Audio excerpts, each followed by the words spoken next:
olwaleero nkuleetedde Jacob Lukori Oulanyah amanya muzikola Haji Abdunnoor Munyami Shafik Luwanga nkuleetedde ebyafaayo bye n'ebyoli tomumanyiiko. Kino ndo tugenda kuba tukikola wano ku Fake Media buli lunaku tugenda kuba lwakuna ate osobola okuba nga ofuna omuntu gw'obadde tomanyi byafaayo bye. Jacob Lukori Oulanyah ono nno yasobola okuba nga ng'ennaku z'omwezi 23 omwezi ogwokusatu 1965 taata we Nathaniel Lukori wamu ne Karen Lukori basobola okubeera nga bassa kimu bw'ate ne bakubawo omwana Eliana Eddenzi era bwe batyo eryatuumibwa Jacob Lukori Oulanyah. Ono bwe yasoomokamu yasobola okuba nga atwalibwa ku St. Joseph College Layibi bw'atyo gye yaggyibwa n'atwalibwa ku Dr.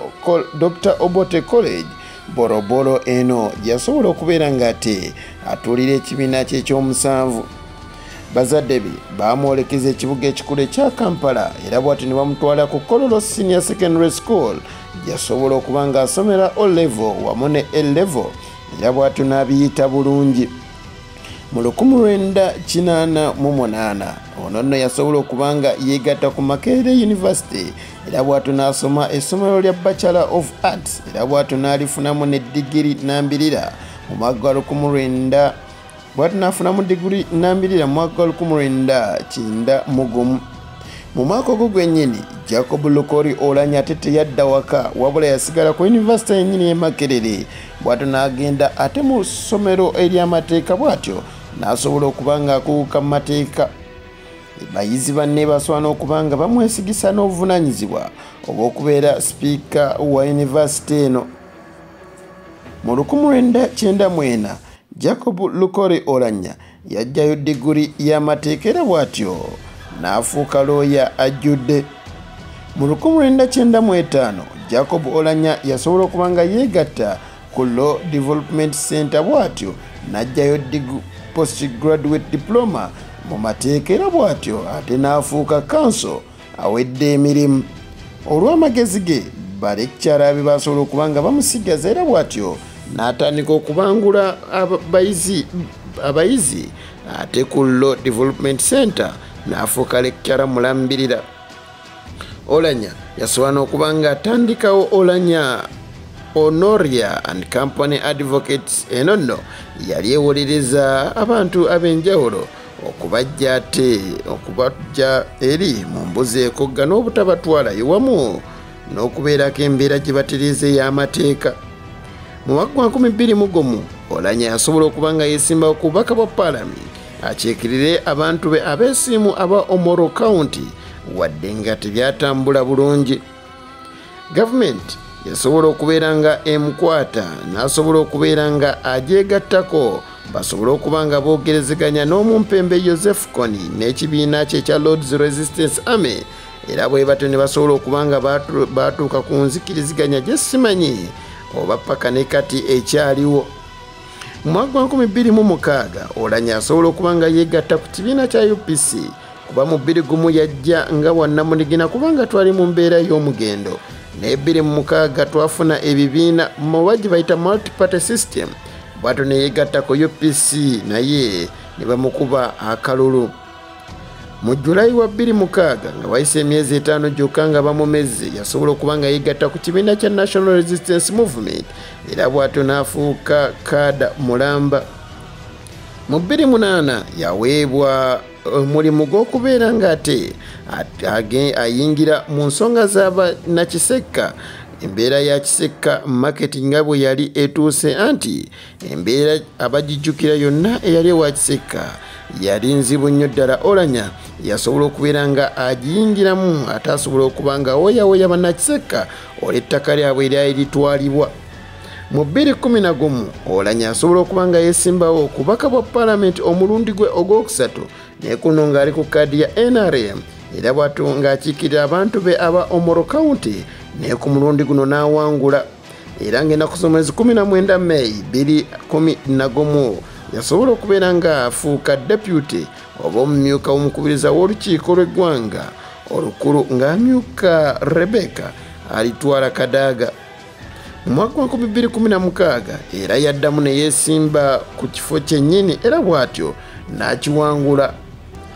Bwe yajja ku ntebe era ey'omumyuka w'omukubiriza w'olukiiko lw'eggwanga bw'atyo yasobola okubanga ku luno akalulu kakyukamu kuba kafuuka ka kabookisi era yasobola okubanga avuganya ne Muhammad Nsereko naye n'amumegga n'obululu 3 ate nga Muhammad Nsereko alina 1015.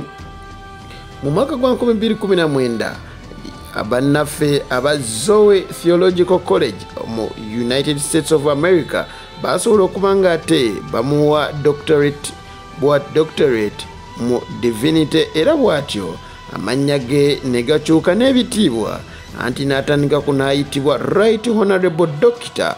Jacob Lukori Oulanyah. Mu 2021 ono nno yaddamu n'abeera ng'ateera yeesimbawo ku bubaka bwa paalamenti era n'amegga mu kisanja kye ekyokusatu.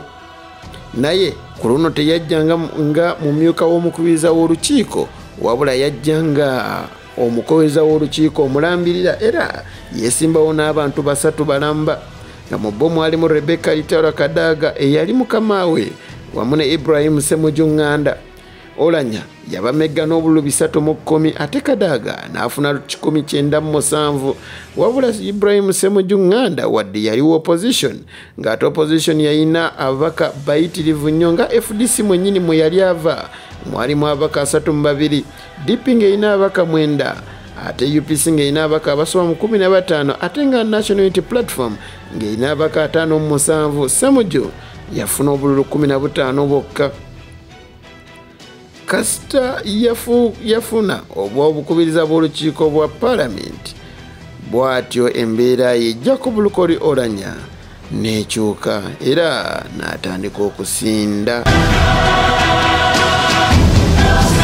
Oulanyah bwe yalabanga embeera takyagitegeera bulungi yasobola okubanga ava mu ggwanga lino erya Uganda n'ayolekera United Kingdom bw'atyo gye yasobola okubanga amala omwezi mulamba nga kirowoozebwa nti yafuna obulwadde bwa COVID-19 bw'atyo n'asobola okubeera ng'agenda mu ggwanga lino afuna obujjanjabi obusingawo.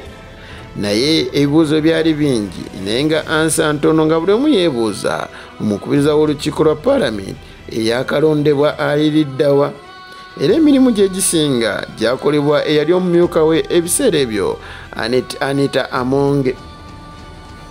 Olutuula lwe olwasembayo mu paalamenti lwalonga ennaku z'omwezi 21 omwezi ogwa Desemba 2021 era ababaka olwasemba okubanga bamulabako nga omukubiriza w'olukiiko era nga yalukubiriza.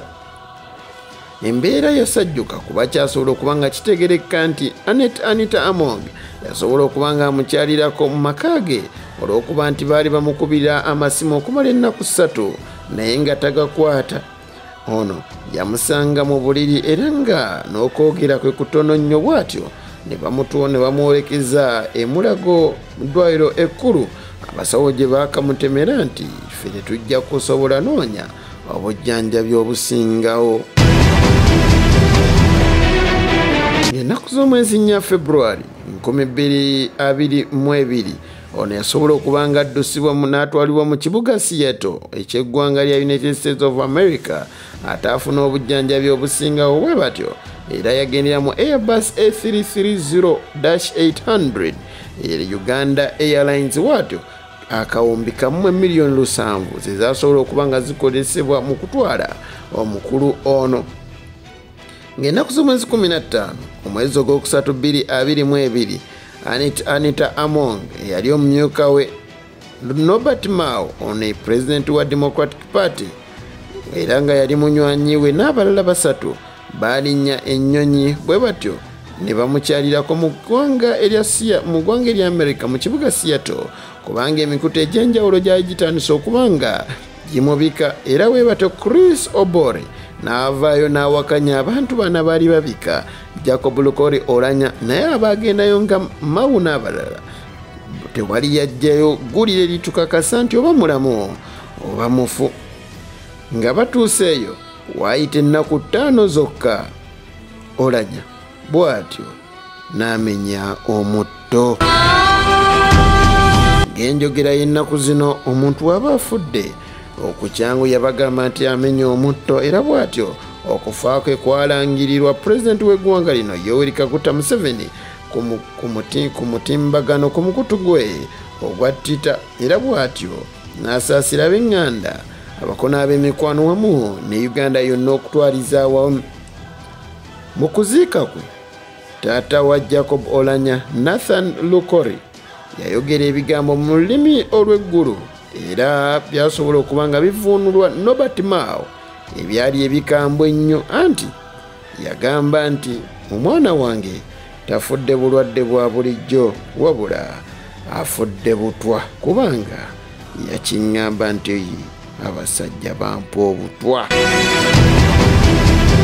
Ebigambo bino byawakanywa Chris yabiwakanya era bw'atyo n'agamba bannayuganda ebigambo ebyo si bituufu era temubigenderako. Abajjukira ebyaliwo okukufa ne tenti zakuba abakongobazi. Nze Shafik Lwanga, eno ye Fik Media wiiki ejja era tugenda kuleetera omunene osobola okuba ng'omanya by'otamumanyiiko oba mufu oba mulamu.